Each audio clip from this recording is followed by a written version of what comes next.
മനുഷ്യൻ പൂർണ്ണനാകുന്നത് നന്മ ചിന്തിക്കുകയും നന്മ പ്രവർത്തിക്കുകയും നന്മ ചെയ്യാൻ പ്രേരിപ്പിക്കുകയും നന്മ ചെയ്യുന്നവരെ സഹായിക്കുകയും നന്മയ്ക്ക് വേണ്ടി വാദിക്കുകയും ചെയ്യുമ്പോഴാണ്.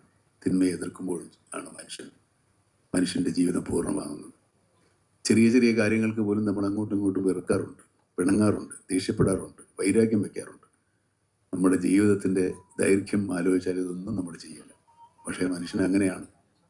മനുഷ്യൻ അത് ആലോചിച്ചിരുന്നാൽ മനുഷ്യൻ വളരില്ല, അത് വേറെ ഭാഗം. നമുക്ക് ഉയർച്ച ഉണ്ടാകണം, പുരോഗതി ഉണ്ടാവണമെങ്കിൽ നമ്മൾ ലോകാവസാനം വരെ ജീവിച്ചിരിക്കുമെന്ന് വിചാരിച്ചാലേ ഇതൊക്കെ നടക്കുകയുള്ളൂ. ഇല്ല, എന്തെല്ലാം കാര്യങ്ങൾ ആളുകളോട് ചെയ്യുന്നുണ്ട്.